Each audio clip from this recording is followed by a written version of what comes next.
How's it going, everybody? MyCupOfTea here, back with a reaction video. Now today, we got ourselves some more Pokemon video content to go through. Usually, I react to like the Pokemon AMVs, but today, we're gonna be doing something a little different, I got two Pokemon videos that are like more informative, so it's not really like a battle, because since I'm getting more into this Pokemon scene, I guess you can say, I need to be clued in on some couple of things. So we're gonna start on the first informative video suggested by SuckerChat67, he's the homie, called The Evolution of Ash Ketchum Pokemon Journeys by Trainer Zach. I'm pretty sure I said that name wrong. Hopefully he tells me what his name is. In case you're a new viewer, I am new to Pokemon, like really new. Like only watched season 1 when I grew up as a kid, so I have no idea. You know, Pokemon XY, Sun and Moon, Pokemon Journeys, all that, all new to me. I know Ash used to lose a lot of battles, like gym battles, not gym battles, like gym leagues, so this will be a good video just to see like the journey of Ash, like his evolution and like where he is now. Let's get on with this video. Get yourself the all-new merch themed around Satoshi Gekoga. Yeah.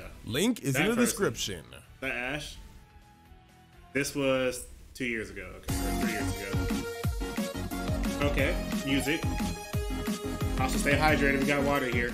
I don't need my glasses. As we all should know by now, Ash Ketchum is the main protagonist of the Pokemon anime. He's gone on multiple different journeys in multiple different regions, all in the span of 7 series in the past 22 plus years. Jeez. Pretty insane. Very insane. He's in so many different series now and has had so many different changes to his character. A lot of people debate on whether or not the current Ash is actually the same Ash from the very beginning. And I'm here to tell you that, yeah, this is the same Ash Ketchum, except for the I Choose You one, obviously. Some already know this, while others might find this hard to believe.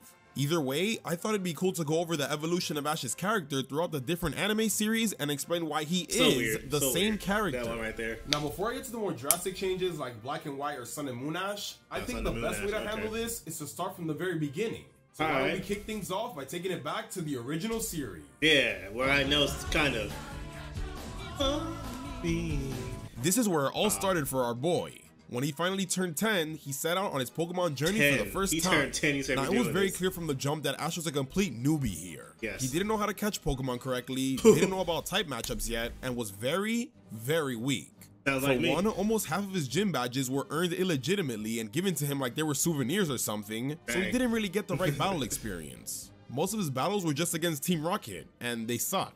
He ends up getting a powerful Charizard, but it's disobedient towards Ash because he's too strong for him to handle. He gets a couple of lucky wins at the league, but that's what they are. Lucky wins. Lucky boy, he really shouldn't have made it as far as he did. And it's when he faces Richie that you truly see that Ash has a long way to go as a trainer. Thankfully, Ash just travels through the orange. I actually remember that. I think for this part right here. Sorry for pausing. Yeah, I think this was his last. Again, it's been a while. I think this was his last Pokemon in the battle, but he didn't want to. Charizard didn't fight, so Ref said, "I'm supposed to do with this." All right. It's a long way to Richie, go as a trainer. Thankfully, Ash's travels through the Orange Islands helped refine his skills. During the Orange Islands, Ash was able to connect more with his Pokemon thanks to the unorthodox trial-based gym challenges. And it was during this time that Charizard finally started to listen to Ash, so now he's kind of a threat. This all led to Ash taking on Drake in the Orange League, where he was able to win his first full battle. A lot of people like to overlook the Orange League saga, mostly because of things like, but this arc is actually super important for Ash's growth as a trainer. It's thanks to this arc that Ash was able to become much better when he took on Johto. During the Johto journeys, Ash was able to win every single gym badge legitimately. No freebies this time, he earned them fair and square. Yes, even prize because he forfeited. And even though his original Kanto team was slowly being replaced with newer members, Ash was still able to prove that he could win with those other Pokemon as well. Sure, it might have come with a few new struggles, but Ash was able to overcome all of those obstacles instead of just giving in to them like he did with Charizard and Kanto. That's why by the time Ash reaches the Johto League, his battles are a lot better and way less luck-based. He even proves himself by defeating his longtime rival, Gary. Let's go, Ash. We beat Gary here. We don't take L's for rivals here. We don't do that. Thankfully, the Orange League, Orange Island helped him grow as a trainer. He did good. He did good. Now as my boy Trainer Zach said, Trainer Zach, right? And as Trainer Zach says, he's now more skillful in his Pokemon battles. Good. Who beat him in a battle? I don't know how long it took for him to get. So this was an awesome way to end the original series. Because it's the longest series where he goes through 3 complete regions, if you count the Orange Islands as one, it's the series where Ash goes through the most changes and improvements since he started out as a noob. Okay. And now you lost me. I don't know what this is. In this series, you'll notice that Ash is way more experienced now, And that's because he's taking everything he's learned from the original series and taking it with him to Hoenn. He's not a noob anymore. Okay. But you know who is the newbie of the series? May. Because she's the novice of this series, Ash takes the role of a mentor this time around. He's the one who helps her get all the basics down since he's been through all of this before. This series also started to show Ash train with his Pokemon a lot more. Why? I'm pretty sure it's the one where he started teaching his Pokemon new moves instead of just waiting for them to randomly learn it. This was really awesome to see because it even further shows Ash's growth as a trainer. But since he's a lot better now and pretty much becomes the leader of the group this time around, in Hoenn, Ash was kind of a dick. During Hoenn, Ash was a lot more impatient and cocky than in any other series. This is the first time he's really felt confident as a trainer, so it gets to him quite a bit. It would have been better to have more of a challenge. I just know that no matter who I go up against, it's pretty likely that I'll win. And maybe I'll find a real opponent one of these days. That ego, there are times where he refuses to take advice from May and Brock and straight up yells at them and doesn't even realize he's wrong until he gets his ass handed to. The biggest examples of this are when he loses to Brawly and then later on Drake because of his Of course,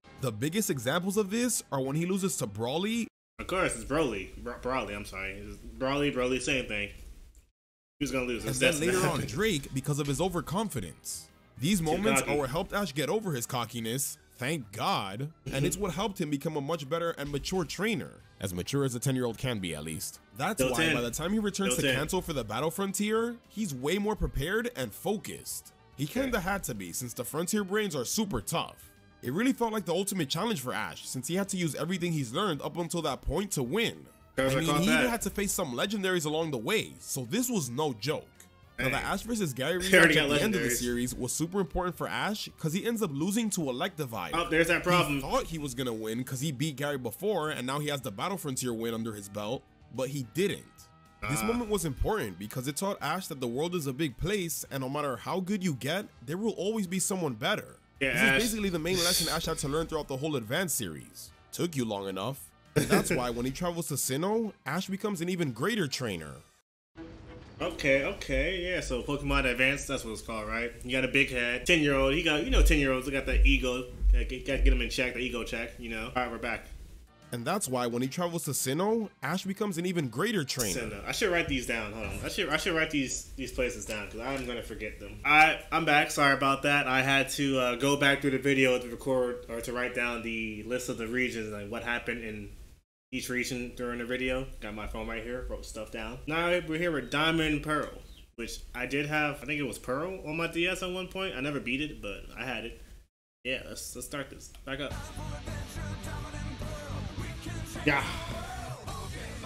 During Ash's Sinnoh journey, he continues as an experienced trainer, but this time with a little less cockiness. And this actually makes him better. Because he's a bit more humble now, he's actually way more open to learn from others whether they're better than him or not.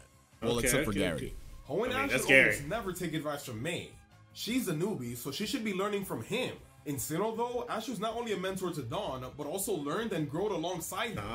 This is the first series where Ash heavily focuses on strategy. And a lot of his new strategies he picked up from Dawn, such as the spin dodge or the spin aqua jet. He also learns other new techniques like the counter shield, ice aqua jet, and eating freaking energy ball. Man, Sinnoh Ash was no joke. He even learns and grows thanks to Paul, who plays a giant role in Ash's whole arc in the Sinnoh series. Okay, Paul. Although Ash is way more experienced in Sinnoh, here we have Paul, who traveled the same regions as Ash and is just as good as him. The only thing though is that they have completely different methods of gaining strength. Paul is about raw power and natural talent. Okay, Paul. If you can't produce results, then you're trash. Okay, never mind, Paul. Now you lost me. Now you lost me. Any Pokemon is capable of being good with enough love, trust, and support. Constantly losing to Paul and having his ideals challenged to the extreme for the first time only made Ash lose confidence in himself because it might mean that his methods were wrong all along. So basically, Ash's character arc in Sinnoh is not to become stronger because we already know that he is, but to prove to Paul, and more importantly, himself, that his way of training is right. Look at that man, Centine. And even though Ash does get, more importantly, himself, that his way of Look at this man, Centine. Look at this man, Centine, this faction. You got Pikachu over here, bandaged up. They're all bandaged up. They're all hurt. They got wounds, battle scars. Did I watch an AMV of this fight? Training is right. And even though Ash does get his win in the Sinnoh League, you'll notice that along the way, Ash and Paul slowly began to influence each other's battle styles. So in the end, they both ended up making each other better trainers. And then Tobias happened. I know about Tobias. We know about Tobias. I watched the AMV of Tobias, the battle. Tobias. Oh, yeah. Okay. Hold on, we're gonna start this back once I write down what just happened. So I had to check my YouTube real quick. Yeah, I did watch the Paul versus Ash fight. I watched that one. Because that had the Tobias versus Ash right afterwards, which Tobias won easily because it's Tobias. He's broken. From what I read from the comments, he's broken. Alright, I'm not gonna pause anymore. I'll just go back after the video's done and like write down stuff that happened. But yeah, let's keep it going. Alright, now we've reached one of the big ones. Black and White. I watched one of AMVs. Alright. This is where people started the talks about whether or not this is a new Ash because they made him a complete idiot and forget everything. Oh, I think someone told me this in the comments. There are multiple references to older series like having Charizard come back, showing Charizard flashbacks, Butterfree flashbacks, Claire returning, and even a picture of Ash with all of his Pokemon from Kanto to Unova. My boy Croc. So no, this is not a different Ash. So you might be wondering then, why hit the reset button with him? Well, here's what I think. Obviously, they wanted to reset Ash's skill level because Gen 5 was supposed to be a soft reboot. Sorry, there's a horn. Car outside. I don't know. Okay, let's run it back. Obviously, they wanted to reset Ash's skill level because Gen 5 was supposed to be a soft reboot for the series. But an in-universe reason for making him forget everything is pretty simple, actually. Maybe he really did just forget. That might seem like a lazy excuse at face value, but when you think about it, it's totally possible. Before Black and White, every series has shown Ash transitioning into the next one. He always finds out about a new region, travels to said region, and then the new series kicks off with Ash arriving and starting his new journey.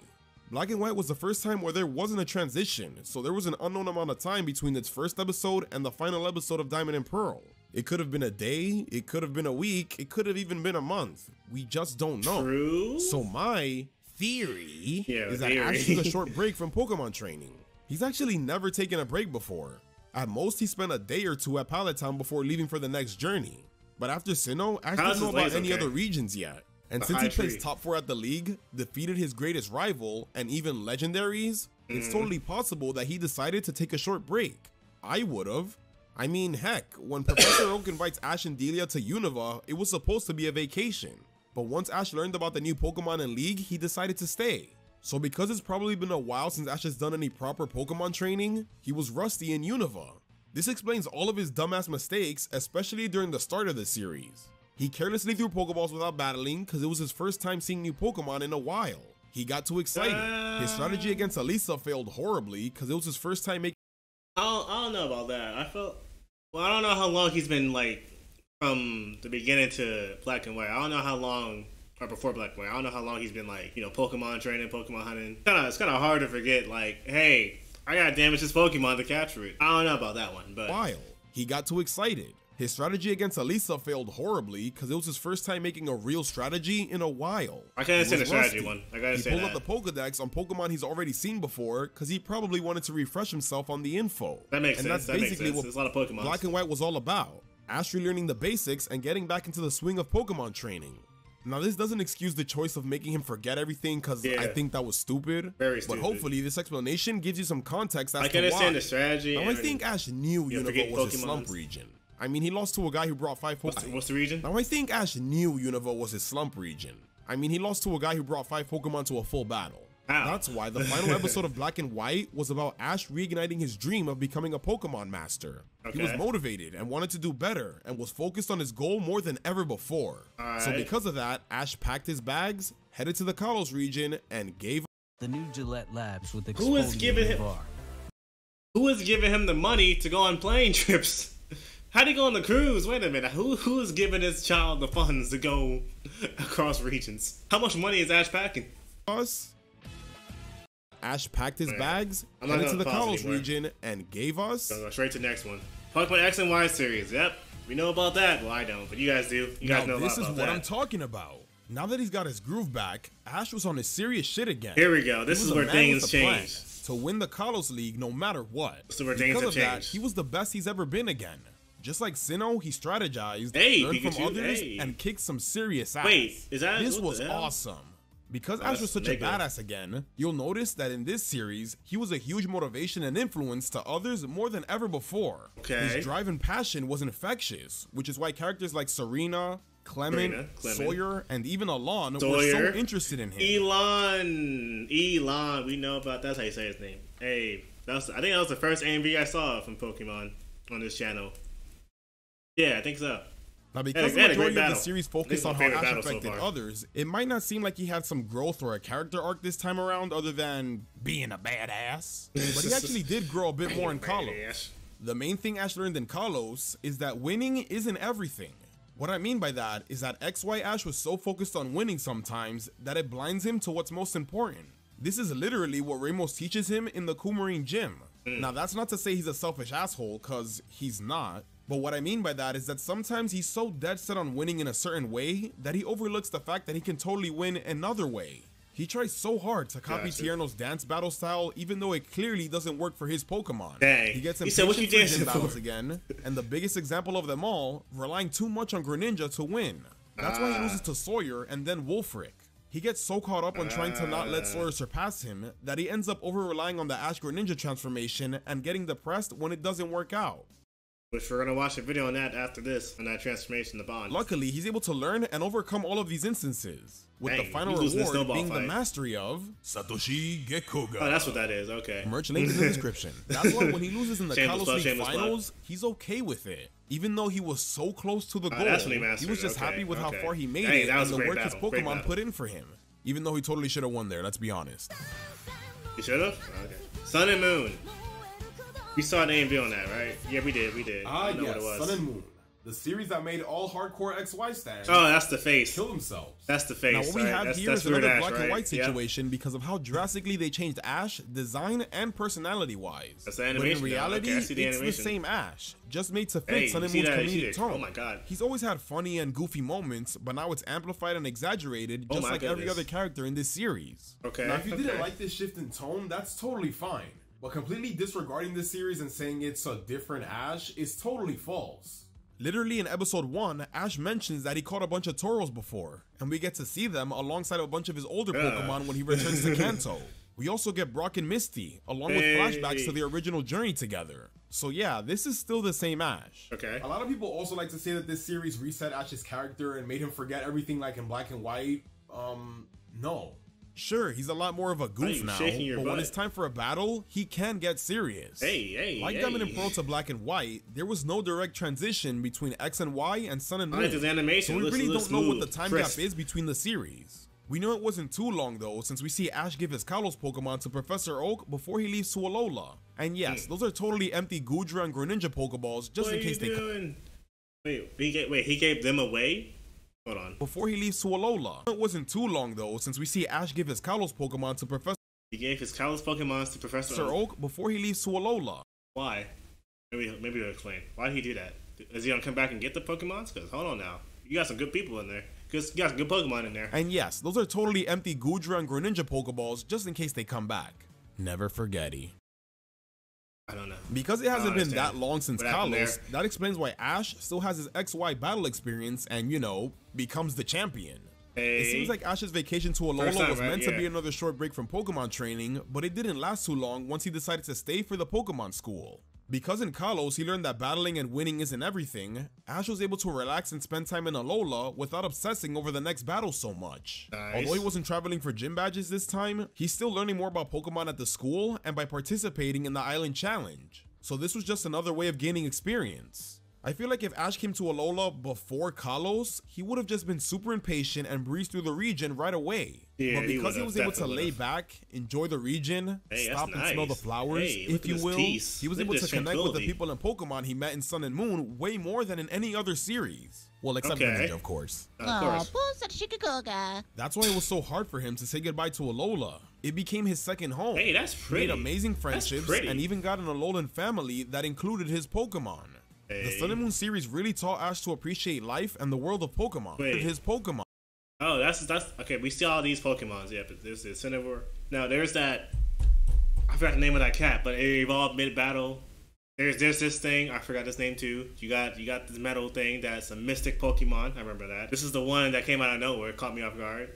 legendary, or is it like pseudo legendary, mystic? I don't know. Pikachu. Oh, I forgot your name. But yeah. Is this a stuffed animal or is this a Pokemon? I don't know.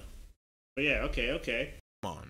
The Sun and Moon series really taught Ash to appreciate life and the world of Pokemon. That's why, even though Ash had finally won a league, he realized this wasn't the end of his goal yet. There's still so much to learn and explore in order to truly become a Pokemon master. Got the god come out. I couldn't tell you what the requirements are to be one, but I'm pretty sure that Ash knows. He knows. I think. That's why, at the end of Sun and Moon, Ash decides that he wants to keep traveling the world, which leads us into that god of the region. I can't read that. I don't know what that says. Here we are, the latest iteration of Ash Ketchum. And yes, he's still the same Ash, as in episode 2, they show a lot of his old achievements in his room. So there's really no argument here about whether this is a reboot or not, cause it's not. In this series, Ash stays true to his word at the end of Sun and Moon by traveling the world as Professor Sukaraki's research assistant. Now it's still too early to tell where this series will be taking him, but so far, Gen 8 Ash might just be the best version of Ash so far. Gen 8? Okay. Now before you guys start coming at me with pitchforks, just too late. The reason I believe this is the best Ash yet is because this series is really respecting the character and all that he's been through. Every series has had Ash learn and grow a bit more. And it seems like Generation 8 Ash just might be the product of all that has come before. In Gen 1, Ash starts his journey and learns the basic of Pokemon training, which only makes him an even better trainer in Gen 2. Gen 3 Ash was a lot more experienced, but also learned to stay humble and not get overconfident. Gen 4 Ash not only strengthened his ideals, but was more open to learn from others, which in turn just made him even stronger. In Gen 5, Ash hit a bit of a slump, but was able to work hard, get back on track, and reignite his Pokemon Master dream. Gen 6, Ash was back to being a confident trainer, and was more focused than ever before, but also learned to not lose sight of what's most important. And Gen 7, Ash learned to take a step back and appreciate the world around him. Or is it Sun and Moon? This brings us to Generation 8, where Ash basically incorporates all of this together to make him the best he's ever been. He's still a badass in battle with tons of experience. Dang. Now, I didn't have to write all that stuff down. He just went through like a little summary. Look at that Pikachu. He's yelling. All of this together to make him the best he's ever been. He's still a badass in battle with tons of experience, but he's also very fun and carefree outside of battle too. Now that he's finally won a league, he's not as dead set on competing on the next league like he was in previous series. That's why he's really not in a hurry to do the Galar Gym Challenge, at least not yet. He's already tasted Pokemon League victory, so now he's finding a different way of achieving his goals by traveling the world. For Ash, becoming a Pokemon Master isn't just about winning a league, it's so much more than that. Ash wants to become a strong trainer, but also learn and understand the Pokemon world as much as possible. That's why he didn't mind staying on Melee Island for most of Alola, and it's why he doesn't mind revisiting regions he's already been to before. There's always an opportunity to learn something new about Pokemon, and I think for Ash, that's what it means to be a Pokemon Master. So there you have it, the evolution of Ash's character throughout the different anime series. Although he's gone through some drastic changes, especially in the last couple of generations, in the end, it's always been the same Ash. Hopefully this video explains why Ash is the way he is and how it fits into his overall story in the Pokemon anime. We don't know what changes are to come for Ash in the future, but regardless of that, you best believe it's gonna be the same Ash working towards his dream of becoming a Pokemon Master. Pokemon Master. Again, we don't know what that means. Thanks for watching, everyone. Make sure to live your life to the fullest and have yourself a damn good one. How do you say your name? Oh, we got the every Pokemon episode reviewed in 10 words or less. I'm not gonna do that. Not right now. Interesting. So he started with, you know, I think he's still 10, but started as a 10-year-old boy who knew nothing about the Pokemon world. He just wanted to be a Pokemon master. And he's been working hard to reach that goal, probably been like dead set on doing the gym battles. But after he beat Gladion to become the Aloha League champion after over 20 years, he's like, you know what? I finally did like my main goal. Well, it's not really one of his main goals. And like the trainer Zach said, he's now able to enjoy life. He's looking for different aspects, you know, he's trying to get more used to the Pokemon world. He's not even eager anymore to do gym battles. He's become way more mature in whatever time they're in. Because again, I think he's still 10-year-old Ash. I think he's still 10. But okay, that was nice. That was nice. Okay, so we had like a lot of major types of Ashes in this. Like a lot of different like types of Ashes. We got, you know, the noob Ash. The very beginning where you didn't know what to do, you didn't even know what types were, like me. That's where I'm at right now. I'm at Gym 1 Ash. I don't know what types are what. Then after he became more confident, started winning in the... Hold on, I got my notes here. The Johto journeys, right? Yeah, after He was in Orange Islands, the Orange League. He got some experience there, became more skillful. And then he did the Johto journeys. He became more skillful. He beat his rival Gary there. He's like, all right, I got this under control. I'm Big Ash around here. I'm Big Ash. And that will lead to the Hoenn region. No, not Hoenn. Yeah, it's Hoenn region in the Pokemon Advanced series. Became skillful, jerkish. May, newcomer May here, the new noob of the group. But Ash said, you're a noob, I ain't gonna listen to you, because I'm Ash, I'm Big Ash here. But then he started to get his butt whooped. After, taking those losses to heart, he's like, you know what, let me do better. He went back to Kanto after getting some, more experience with the league, but he lost to Gary, so that league is done, I guess. Then we got Diamond and Pearl, which was in the Sinnoh region, where Ash became even more skillful, learned from people as he made more mistakes. We got Dawn, because May went somewhere. I guess they went their separate ways. Dawn here. The Dawn is another newcomer, but they both bounce off each other. They both learn different skills and whatnot. However, then you got Big Blue Beanie Paul in the building saying, if you ain't strong or are super talented, you ain't useful here. In my Pokemon team, you're trash, gutter garbage. And Ash like, hold on now, big fella. Any Pokemon become good with enough care and love and training. Paul's like, nah. And he continued to whoop Ash's behind every time I guess they met until the league in Sinnoh, my fault, Sinnoh region, Sinnoh League. So they met there. Ash finally whooped his butt, and he got the win, which was all good until the man, the myth, the menace Tobias showed up with his Darkrai. Yes, he showed up because apparently that Darkrai, remember from the comments, they basically beat every trainer's Pokemon because that Darkrai was just so powerful because it's legendary. But Ash did beat it with his Sceptile, the green thing, the green lizard-looking thing. Not lizard, but But Ash lost overall because it's Tobias. You ain't gonna beat Tobias. And then after that, I didn't write down my notes, but I think is that when Black and White started? Yeah, that's when Black and White started. Let's relearn what we lost basically. That part of the series. What happens in X and Y? Yeah, X and Y is basically Greninja. All that great stuff that we've seen the AMVs of. Alright, okay. And after that is Sun and Moon, right? See, Sun and Moon, it's just weird looking. It's just his face looks weird for me, but the animation looks great, like crisp, smooth. Sun and Moon taught him how to appreciate life in Pokemon after he won the league. Okay. There's still so much to learn and explore in order to truly become a Pokemon that was crazy master. Battle. The god of the region said, hold on now, I gotta test you. Okay, I don't know what this is. I'm guessing this is Journeys. I don't know. I can't read that. But that's where we're at today. So yeah, that was nice. As someone who is starting to get into Pokemon now, this was a great informative video on Ash's development over the years. I pretty much said what I wanted to say during the reaction towards the end. So let's wrap this video up now because this has been going on for quite a while. Alright, Ash. Alrighty, Ash. He's been through a lot. Again, I don't know who is giving this man the funds to go on these vacations, these trips, but hey, you do you, Ash. You do you. Thanks for watching. My cup of tea is out of here. See you later. Turn my hat backwards because we're ending this right now. Yep, that's how we're saying goodbye.